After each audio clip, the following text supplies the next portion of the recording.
A maior doença intelectual do brasileiro não é a ignorância, é algo muito mais perigoso, a incapacidade de distinguir realidade de opinião. Hoje as pessoas acreditam que pensar é simplesmente ter uma opinião sobre alguma coisa. Acham que a verdade nasce dentro da cabeça delas e que o mundo deve se adaptar ao que sentem, desejam e imaginam. Mas Olavo de Carvalho mostra que a própria experiência da consciência desmente essa fantasia. Antes de emitir qualquer opinião, você já foi colocado dentro de uma realidade que não criou. Você não criou sua existência, não criou sua inteligência, não criou a linguagem que usa para pensar, não criou as leis da natureza, não criou o mundo, você encontrou tudo isso pronto. E, no entanto, vivemos como se nossas opiniões fossem mais importantes que os fatos, como se a realidade precisasse da nossa aprovação para existir. O resultado é uma sociedade cada vez mais infantil, onde as pessoas não procuram compreender o que é verdadeiro, mas apenas defender aquilo que já decidiram acreditar. O problema fica ainda mais grave porque a maioria das pessoas nunca aprendeu a olhar para dentro de si de maneira séria.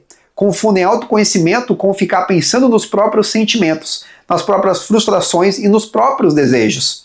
Mas isso não é autoconhecimento, isso é apenas contemplação do próprio ego.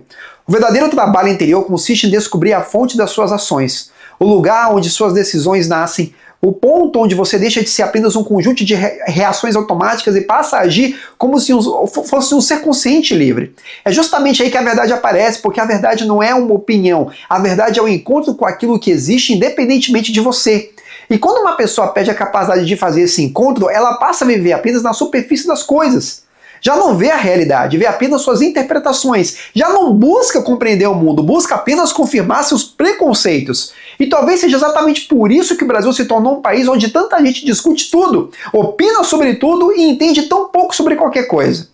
A consequência dessa inversão é devastadora. Quando você perde contato com a realidade, começa a acreditar que mudar o mundo consiste apenas em defender ideias, repetir slogans ou vencer debates. Mas toda transformação verdadeira nasce de um lugar muito mais profundo.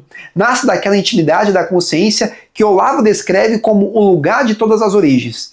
É ali que surgem as decisões que realmente moldam uma vida. É ali que nascem as ações capazes de deixar marcas permanentes na história de uma pessoa. Todo o resto é agitação superficial, é barulho, é espuma sobre a água. Por isso vemos tantos movimentos, tantas causas, tantas discussões inflamadas produzindo tão pouca mudança real. Porque as pessoas querem reformar o mundo por fora sem antes compreender a realidade por dentro. Querem mudar os efeitos sem tocar nas causas, querem corrigir a sociedade sem corrigir a própria percepção. E quem não consegue enxergar a realidade como ela é, jamais conseguirá transformá-la. Existe uma lição profunda escondida aqui. A realidade não é uma construção da nossa opinião. A realidade é aquilo que resiste à nossa opinião. Ela continua existindo quando discordamos dela, continua existindo quando a ignoramos, continua existindo quando tentamos substituí-la por narrativas confortáveis. O sujeito pode passar anos repetindo uma mentira, mas a realidade permanece intacta esperando o momento da colisão. E toda mentira termina da mesma forma, com um encontro doloroso com os fatos. É por isso que o amor à verdade é uma das maiores virtudes intelectuais que um ser humano pode desenvolver, porque amar a verdade significa estar disposto a abandonar uma opinião quando ela entra em conflito com a realidade. Significa preferir os fatos ao próprio orgulho, significa desejar compreender antes de julgar. E numa época em que quase todos querem apenas expressar suas opiniões, aqueles que ainda buscam a verdade se tornam cada vez mais raros, e justamente por isso cada vez mais necessários.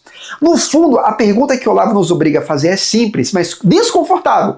Você está tentando entender a realidade ou apenas procurando argumentos para defender aquilo em que já acredita? Porque dessa resposta depende não apenas da sua inteligência, mas o destino inteiro da sua vida. Quem vive de opiniões permanece preso dentro da própria cabeça. Quem busca a verdade entra em contato com o mundo real. E somente no mundo real é possível crescer, amadurecer e transformar alguma coisa de verdade. Bom, meus amigos, o vídeo de hoje é esse. Se você gostou, peço que você deixe seu like, se inscreva no canal. E se discorda de mim ou não, peço que deixe seu comentário aqui embaixo, ok? Até o próximo vídeo.